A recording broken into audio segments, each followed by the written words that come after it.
সুখদেব যে ব্যাসজির মাধ্যমে সেই রাধা শব্দগুলো এখানে রাখা ভাগবতের মধ্যে নেই, সে রাখা সংক্ষিপ্ত রূপে তাকে দৃষ্টিগোচর আছে। এটা বুঝতে হবে। বোলানন্দ কন্দ ভগবান কি, বল রাধা রানী কি। সেই কুরুক্ষেত্রের মধ্যে রাধা রানীকে পরীক্ষা করার জন্য রুক্মিণী, সত্যভামা, দ্রৌপদী, সবাই গোপীগণ, সবাই যারা যারা ভগবানের পটরানী ছিলেন ওনারা চলে গেলেন এক গ্লাস গরম দুধ। দেখি রাধাকে তো অনেক ভালোবাসেন ভগবান, কিন্তু রাধা গোবিন্দকে কত ভালোবাসেন সেটা পরীক্ষা করে যখন বললেন, কথা বলে একটু কথা বললেন, এখানে যখন রাধা রানীর কাছে কথা বললেন, সাংসারিক কথা হইল ওনাদের কাছে। রাধা রানীর যখনই রাধা রানীকে বললেন কি এক গ্লাস দুধ দিয়ে বললেন কি দেখো গোবিন্দ, দেখো রাধা, এই কিন্তু দুধ কিন্তু তোমাকে গোবিন্দ পাঠাচ্ছেন। তখন দুধকে দেখলেন না, যখন গ্লাসটা ধরেই কিন্তু ঘট ঘট ঘট ঘট করে সে পান করে ফেললেন। সে গরম আছে না ঠান্ডা আছে সেটা কিন্তু বুঝতেই পারেননি। যখন বললেন কি গোবিন্দ তোমাকে দুধটি পাঠিয়ে দিলেন, কাপ করে ধরলেন, ঘট ঘট করে তাকে পান করে নিলেন। এত গরম দুধ সে কিন্তু পান করে নিলেন।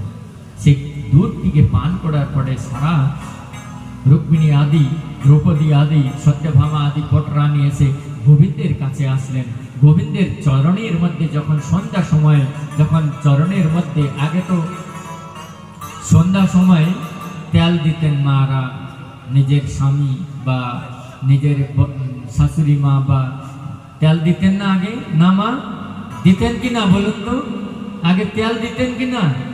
বৌমা বা নিজের স্বামীকে পার মধ্যে তেল দিতেন কিনা? হ্যাঁ या না? হ্যাঁ, সত্য কথা এটা। হ্যাঁ, তো এখন কেন ভুলে গেলেন বৌমা? সে তেল দেওয়ার কারণটা কি? আপনার হাতে শুক্র অবস্থিত ভগবানের, আপনার হাতে বৃহস্পতি আর শুক্রের ভগবানের চরণ, মানে নিজের স্বামীর চরণ যদি তেল দেন, মাত্র 3 মাস প্র্যাকটিস করেন, যত বেঈমান স্বামী আছেন নাকি ঠিক হয়ে যাবে। এই সূত্র ধরে নেন। যত বেঈমান স্বামী বাইরে গিয়ে অনেক ঘোরাফেরা করেন, সে কিন্তু 3 মাস যদি শুধু তেল দেন, মা ওনার সবকিছু শেষ হয়ে যাবে। আপনি বলবেন, কিন্তু একটা কাজ করবেন, তাকে বশে করার জন্য কোনো কাজ করবেন না। যখন পুরুষকে বশে করার জন্য বিভিন্ন তত্ত্ব অপনায়ন, তাদের তত্ত্বকে নিয়ে কাজ করেন, সেই কিন্তু আপনি কিন্তু নষ্ট হবেন, সেই স্বামী কিন্তু আপনার হাতে আসবে না, সেই কিন্তু আরো খারাপ হয়ে যাবে। শুধু 3 মাস তেল দেন স্বামীর পায়ের মধ্যে সন্ধ্যার সময় যখন ঘুমান, আর সকালে উঠে সেই চরণটি, সেই পায়ের মধ্যে সেই চরণটিকে ভক্তি দেন। এই দুইটা কাজ করুন, ভালো ভালো মাতালো মানে শুধরে যাবে। বলা আনন্দ কান্দ ভগবান কি, ভালো ভালো মাতালো সে শুধরে যাবে।